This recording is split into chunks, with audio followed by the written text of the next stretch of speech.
আসসালামু আলাইকুম রহমতুল্লাহি ওবরকাতুহু। সম্মানিত দর্শক, আমেরিকা এবং ইরানের যুদ্ধ এখন চরমে। যারা সামরিক বিশেষজ্ঞ তারা সবাই ধরে নিয়েছিলেন যে এই যুদ্ধ হবে একপক্ষীয় যুদ্ধ। ইসরায়েলের যে সামরিক সক্ষমতা এবং তাদের যারা বন্ধু রাষ্ট্র, ইউরোপের যে সকল বন্ধু রাষ্ট্র রয়েছে, ফ্রান্স রয়েছে, ইংল্যান্ড রয়েছে, কানাডা রয়েছে, তার সঙ্গে সঙ্গে জার্মানি তো আছেই, এবং আমেরিকা সরাসরি এই যুদ্ধে অংশগ্রহণ করেছে। আমেরিকা তার যে ইতিহাস, আমেরিকা নামক রাষ্ট্রের ইতিহাসের সবচেয়ে বড় যুদ্ধযাত্রা এবার হয়েছে পারস্য উপসাগরে। এই পারস্য উপসাগরে তাদের রণতরীগুলো তারা মোতায়েন করেছে, তাদের যত আধুনিক মারণাস্ত্র রয়েছে সেগুলো তারা এখানে এনেছে, এবং একই সঙ্গে প্রায় 50টির উপরে তাদের যে সামরিক ঘাঁটি রয়েছে মধ্যপ্রাচ্য জুড়ে, প্রতিটি ঘাঁটিতে তারা সর্বোচ্চ সৈন্য সমাবেশ, কৌশলগত অবস্থান, সামরিক সরঞ্জামাদির সেখানে সমাবেশ করা ছাড়াও তাদের যে সকল বন্ধু রাষ্ট্র রয়েছে তাদেরকে রেড অ্যালার্টে রাখা হয়েছে। ইসরায়েল, কাতার, সংযুক্ত আরব আমিরাত, সৌদি আরব, কুয়েত, বাহরাইন, জর্ডান, এমনকি মিশর, এ সকল দেশের সামরিক বাহিনীকে রেড অ্যালার্ট রাখা হয়েছে যে যদি স্থল যুদ্ধের প্রয়োজন হয়, ইরাকে যেভাবে বুশের জামানাতে সেই স্থল যুদ্ধ পরিচালনা করা হয়েছিল, ইরানে যদি এরকম স্থল যুদ্ধের প্রয়োজন হয় সেক্ষেত্রে এটি হবে জয়েন্ট ফোর্স, মানে এখানে কানাডিয়ান সৈন্য থাকবে, ইউরোপিয়ান সৈন্য থাকবে, আমেরিকান সৈন্য থাকবে এবং আরব দেশের সৈন্য থাকবে, যেন এটি নিয়ে কোনো আলোচনা সমালোচনা না হয়। এইভাবে প্রস্তুতি নিয়ে আক্রমণ করেছে আমেরিকা এবং ইসরায়েল। আক্রমণের শুরুতে তারা তাদের প্রযুক্তিগত উৎকর্ষতা, তাদের গোয়েন্দা শক্তির যে মাধুর্যতা বলবো না, ঠিক গোয়েন্দা শক্তির যে ইফেক্টিভনেস সেটি, এবং একই সঙ্গে তাদের যে নিষ্ঠুরতা, সেই নিষ্ঠুরতা, আপনি এটা হিটলারও ঠিক এরকম কাজ কখনো করেননি। সেই নিষ্ঠুরতার চরম পরাকাষ্ঠা দেখিয়ে তারা ইরানে আক্রমণ করে একই সঙ্গে ইরানের সর্বোচ্চ ধর্মীয় নেতা সহ তারা সেই ইরানের প্রায় 40 জন শীর্ষ সামরিক জেনারেলকে স্পট মেরে ফেলেছে। ট্রাম্প গর্ব করে বলছে যে ইরানে নেতৃত্ব দেওয়ার মতো কোনো সিনিয়র নেতৃবৃন্দ এখন আর অবশিষ্ট নেই, সবাইকে আমরা মেরে ফেলেছি। তো এটা গেল যুদ্ধের প্রথম 24 ঘন্টার ঘটনা। সেই 24 ঘন্টায় আমরা মনে করেছিলাম যে ইরান শেষ। এখন ইরানে কি রেজা শাহ পাহলভি তিনি ফিরে আসবেন? যে আগের যে রেজা শাহ পাহলভির ছেলে এখন রেজা পাহলভি, তিনি কি ফিরে আসবেন? নাকি ইরানের যে সকল বিদ্রোহী গ্রুপ বিভিন্ন সময়টিতে খামেনি সরকারের বিরুদ্ধে অস্ত্র তুলে নিয়েছিল তারা নেতৃত্ব আসবে, নাকি নতুন কিছু হবে? না, আমেরিকা সেখানে সরাসরি তাদের রুল জারি করবে? এই বিষয়গুলো নিয়ে যখন আমরা চিন্তা করছিলাম, ঠিক সেই সময়টাতে ইরানের পক্ষ থেকে একের পর এক পাল্টা আঘাত আসতে থাকে, এবং অবিস্মরণীয় সে আঘাত। তাদের যুদ্ধ বিমান নেই, তাদের নিউক্লিয়ার পাওয়ার নেই, তাদের যে অন্য যে প্রযুক্তিগত আমেরিকা ইউরোপের কাছে যে নৌশক্তি থাকে সেই নৌশক্তিও তাদের নেই। তাদের আছে কি কিছু ড্রোন আছে,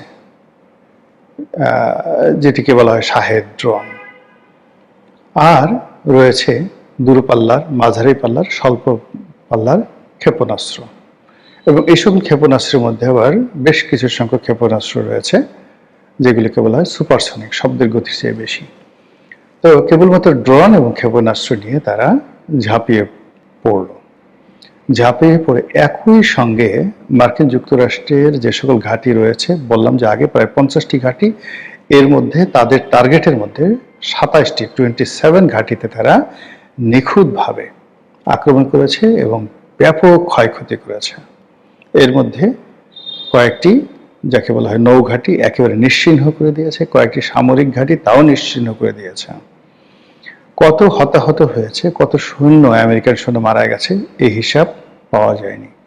অধিকান্ত ওই যে পার্শ্ববর্তী আরব রাষ্ট্রসমূহে যে সকল 5 স্টার হোটেল, 7 স্টার হোটেল যেখানে আমেরিকান সৈন্যরা আশ্রয় নিয়েছে এবং ওখানে বসে যুদ্ধের পরিকল্পনা করছে, ঠিক সেই জায়গাগুলোতেও ইরান উপর্যুপরি হামলা চালিয়ে যাচ্ছে।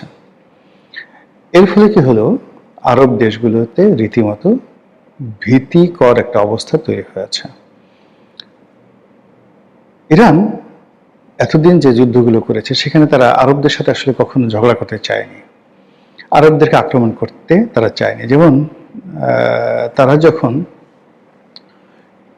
সিরিয়াতে বাশার আল আসাদের সরকারের সময়টাতে প্রচণ্ড রকম শক্তিশালী হয়ে পড়েছিল, তাদের হিজবুল্লাহ এবং হুতিদের যন্ত্রণায় যেখানে ইসরায়েল পাগল হয়ে গিয়েছিল, এবং হিজবুল্লাহর ভয়ে যখন আমেরিকা থরথর করে কাঁপত, তার সঙ্গে সঙ্গে আবার হামাস যখন ইসমাইল হানিয়া জীবিত ছিলেন ওই সময়টাতে ইরানের যে প্রক্সি ক্ষমতা হাইয়েস্ট পর্যায়ে ছিল, তখন কিন্তু ইরান ইচ্ছা করলে তখন তাদের যে সাইকোলজিক্যাল অবস্থা ছিল সেই সাইকোলজিক্যাল অবস্থায় তারা যদি চেষ্টা করত একই সঙ্গে কুয়েত, কাতার, বাহরাইন, ইরাক এবং সৌদি আরবে তারা দখল করে নিতে পারত। এই ক্ষমতা তাদের ছিল, কিন্তু তারা সেই কাজটি তারা করেনি।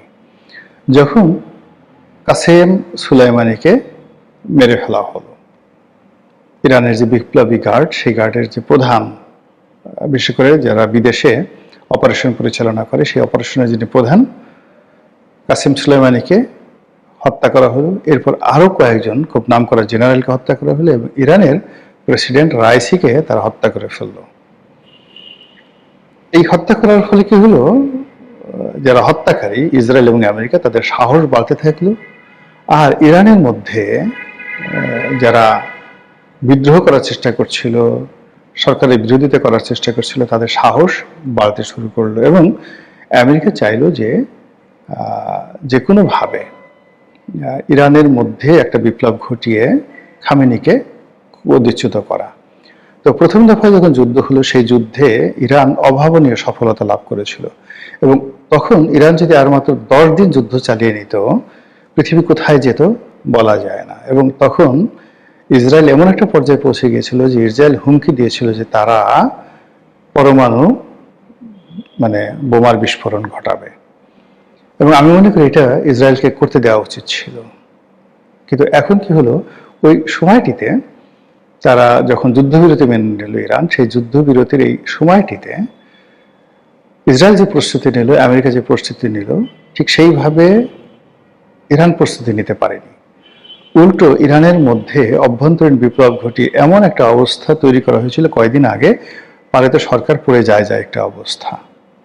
এর মধ্যে আবার নতুন করে আমেরিকা যুদ্ধের দামামা বাজালো, একদিকে নেগোসিয়েশন, একদিকে আলাপ আলোচনা, এবং সেই আলাপ আলোচনার টেবিলে থাকা অবস্থায় ইরান যখন একেবারে নির্ভর যে একটা আলাপ আলোচনা হচ্ছে এবং সেই আলাপ আলোচনা চলমান, ব্রুনাইয়ের পররাষ্ট্রমন্ত্রীর নেতৃত্বে যে আলোচনাটা চলছিল সেই আলোচনাটা যখন চলমান, ঠিক সেই সময় কাউকে কোনো কিছু না জানিয়ে রীতিমতো বিশ্ব মোনাফেকের সর্বোচ্চ পরাকাষ্ঠা দেখিয়ে আমেরিকা এবং ইসরায়েল সেই ইরানের পরে আক্রমণ চালালো। এরপর তো যুদ্ধ। এই যুদ্ধ কোথায় যাবে জানি না, কিন্তু ইমাম খামেনির মৃত্যু সারা পৃথিবীকে কাঁদিয়েছে, এমনকি আমেরিকাবাসীদেরকেও কাঁদাচ্ছে। এটি যে একটি অপ্রয়োজনীয় এবং অনাহত যুদ্ধ, এটি এখন খোদ আমেরিকা এবং ইউরোপের যারা লোকজন তারা বলার চেষ্টা করছে। এবং এই যুদ্ধে মধ্যপ্রাচ্যের অনেক দেশ যারা ডোনাল্ড ট্রাম্পকে উদ্বুদ্ধ করেছে, ফাইন্যান্স করেছে, টাকা দিয়েছে এই যুদ্ধ জড়িয়ে, এই যুদ্ধে ইরানকে ধ্বংস করার জন্য। অধিকাংশ এখানে ডোনাল্ড ট্রাম্পের মনস্তাত্ত্বিক বিষয়ে কিন্তু অনেক কাজ করেছে। সেটা হলো যে তিনি বেশ কয়েকটি যুদ্ধ বন্ধ করে দিয়েছেন। তার ইচ্ছা ছিল যে নোবেল কমিটি তাকে একটা নোবেল পুরস্কার দিবেন, তো তাকে সেই পুরস্কার না দেওয়ার ফলে তিনি বলছেন যে আমি আর এখন শান্তির জন্য কাজ করব না। এবং তিনি শান্তির জন্য কাজ না করে কতটা অশান্তির জন্য কাজ করতে পারেন তার বাস্তব প্রমাণ আমরা দেখেছি ভেনেজুয়েলাতে, তার বাস্তব প্রমাণ আমরা দেখছি এখন ইরানে। যাই হোক, ইরানের যুদ্ধের শেষ পরিণতি কি হবে? এটি একটি অসম যুদ্ধ। সারা পৃথিবীর সমস্ত সুপার পাওয়ারগুলো একদিকে, সমস্ত সুপার ন্যানো টেকনোলজিগুলো একদিকে, অন্যদিকে মান্দাত্তা আমলের মনোবল এবং স্থল যুদ্ধে হাতাহাতি যুদ্ধ করার যে তালেবানি শক্তি, সেই তালেবানি শক্তির মহড়া দেওয়া ছাড়া এখন ইরানের অন্য কোনো গত্যন্তর নেই এবং ইরান সেদিকে এগোচ্ছে। আমরা যেটা জানতে পারি যে ইরানের সেই ব্যালিস্টিক মিসাইল এদের সংখ্যা মাত্র 2000, সাকল্যে 2000, এর মধ্যে হয়তো তারা 600-700 তারা খরচ করে ফেলেছে। আর অন্যদিকে আমেরিকা এবং ইসরায়েল তারা একদিনে 2000 ক্ষেপণাস্ত্র নিক্ষেপ করেছে ইরানের মাটিতে। বোঝার চেষ্টা করে যেখানে কতটা অসম যুদ্ধ হচ্ছে, এবং সেই অসম যুদ্ধের মধ্যেও ইরান যে পারঙ্গমতা দেখিয়েছে এবং যে সাহস তারা দেখাচ্ছে, এবং যেভাবে যে সকল রাষ্ট্রে আমেরিকার ঘাঁটি রয়েছে সে সকল রাষ্ট্রের সামরিক ঘাঁটি এবং বেসামরিক স্থাপনা যেখানে সন্দেহ করা হচ্ছে যে আমেরিকার সৈন্যরা আছে, সেখানে তারা যেভাবে র্যান্ডমলি আক্রমণ পরিচালনা করছে, তাতে করে গত 20 বছর ধরে যারা মনে করছে পৃথিবী তাদের জান্নাত, এই পৃথিবী নারীদেরকে, সব সুন্দরী নারীদেরকে তারা হুর বানিয়ে যারা বালাখানা গড়ে তুলেছে, কামনা, বাসনা, যৌনতা, নৃত্য, গীত, মদ্যপান ছাড়া যারা এই পৃথিবীর অন্য কোনো কিছুকে প্রয়োজনীয় মনে করে না, এই আরব শেখদের নাফরমানি, মুনাফিকি এবং ইসলামহীনতা এবং তাদের কুফরি কার্যক্রমের মূলে, বেদি মূলে এই ইরান এইবার যে আঘাত এনেছে, কোনোদিন গত 1000-2000 বছরে এইভাবে সম্মিলিতভাবে আরব পেনিনসুলারের সমস্ত দুষ্ট, বদমায়ের, জাহেল, জালেমদের বেদিমূলে আঘাত কেউ করতে পারেনি, এমনকি গাজী সালাউদ্দিন সাহেবও নয়। সেই জিনিসটি এই কয়েকদিন হয়েছে। ফলাফল কি হবে জানি না। ডোনাল্ড ট্রাম্পের মন খারাপ, মাথা খারাপ হয়ে গেছে। তিনি তার অবকাশ যাপন থেকে যখন আসছেন, সাংবাদিকদের মুখোমুখি হয়েছেন, ইরান সম্পর্কে একটা টু শব্দ তিনি করেননি। এই কয়েকদিনে এআই নির্মিত কিছু কথাবার্তা নেতানিয়াহুর মুখ থেকে শোনা যাচ্ছে, কিন্তু আসলে নেতানিয়াহু জীবিত আছেন কিনা এটি নিয়ে সন্দেহ দেখা দিয়েছে। সোশ্যাল মাধ্যম বলার চেষ্টা করছে যে নেতানিয়াহু কুল্লু খতম, সে আর নাই, ইন্না লিল্লাহ হয়ে গেছে। তো হরমুজ প্রণালী বন্ধ করে দেওয়া হয়েছে, তেলের দাম হু হু করে বেড়ে যাচ্ছে। $70 পার ব্যারেল যে তেল ছিল সেটি এখন $120, $130 হয়ে গেছে, এবং এই যুদ্ধ যদি আরো 2 থেকে 3 দিন চলে, এই তেলের মূল্য পার ব্যারেল $200 গিয়ে পৌঁছবে। কি হবে তখন অবস্থা? আমেরিকাতে গৃহবিবাদ শুরু হয়ে যাবে। ডোনাল্ড ট্রাম্পকে, মানে আমেরিকান জনগণ রাস্তায় নেমে এমন একটা অবস্থা করবে যে ওটা সামাল দেওয়ার মতো অবস্থা মার্কিন মেরিনদের থাকবে না, বা প্রেসিডেন্টের স্পেশাল সিকিউরিটি ফোর্সের থাকবে না। বিপ্লব হবে, বিদ্রোহ হবে, অভ্যুত্থান হবে ফ্রান্সে, অভ্যুত্থান হবে ইংল্যান্ডে এই অসম যুদ্ধে সমর্থন দেওয়ার জন্য। এমনকি সৌদি রাজ পরিবার, কুয়েতের রাজ পরিবার, কাতার এবং যাকে বলা হয় জর্ডান এবং সংযুক্ত আরব আমিরাত, এ সকল দেশে যে রাজতন্ত্র চলছে তার বিরুদ্ধে মানুষের ক্ষোভ তুঙ্গে। তারা সুযোগ পাচ্ছে না, কিন্তু ইরান যদি এই যুদ্ধটিকে মাত্র 1 মাস প্রলম্বিত করতে পারে, মধ্যপ্রাচ্যের রাষ্ট্র ব্যবস্থা, রাষ্ট্রের মানচিত্র সব পরিবর্তন হয়ে যাবে, এবং অনেক প্রিন্স দেখবেন মুহূর্তের মধ্যে ভিখিরি হয়ে গেছে।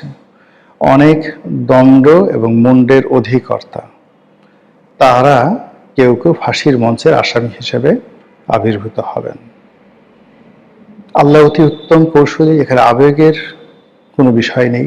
আমি আগেই বলেছি যে এখানে বাস্তব যদি মিলিটারি প্র্যাকটিস ধরেন, মিলিটারি পাওয়ার ধরেন, সেক্ষেত্রে ইরান এখানে কিছুই না।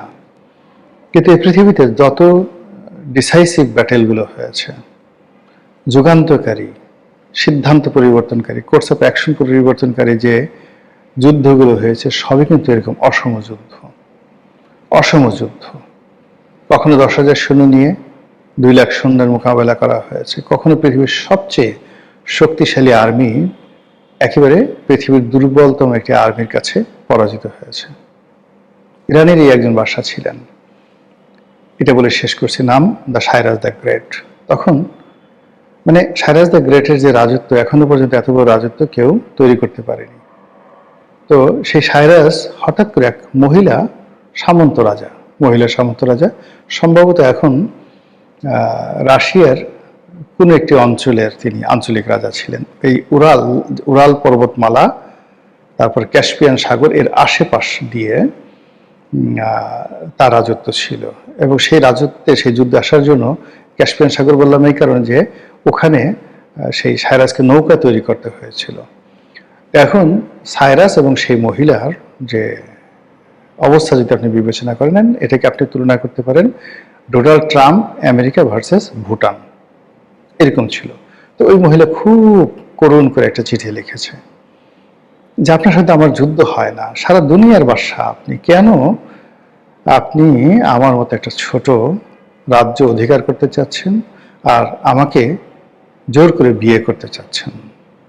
এখানে বিয়েটা ছিল একটা ফাঁদ, বিয়ের ফাঁদে তার রাজ্যটা অধিকার করার জন্য। কিন্তু সাইরাস থামলেন না, তিনি যুদ্ধে আসলেন, সেই যুদ্ধে পরাজিত হলেন এবং তিনি নিহত হলেন। আমার কাহিনী নয়, সেটি এই কাহিনী হিরোডোটাসের যে দ্য হিস্ট্রি বইতে এটা লিপিবদ্ধ আছে অসাধারণ চমৎকারভাবে। এরকম অসংখ্য ঘটনা পৃথিবীতে কোর্স অফ অ্যাকশন ঘটেছে। তো এইবার এই 2026 সনে আমেরিকার ভাগ্যে কি হয় বা ইরানের ভাগ্যে কি হয় সেটাই দেখার বিষয়। আমরা চাই পৃথিবীর জন্য যেটি কল্যাণকর, মানুষের জন্য যেটি কল্যাণকর, ইসলামের জন্য যেটি কল্যাণকর এবং যেটির মাধ্যমে মহান আল্লাহ রাব্বুল আলামিনের হুকুমতে পৃথিবীতে প্রতিষ্ঠা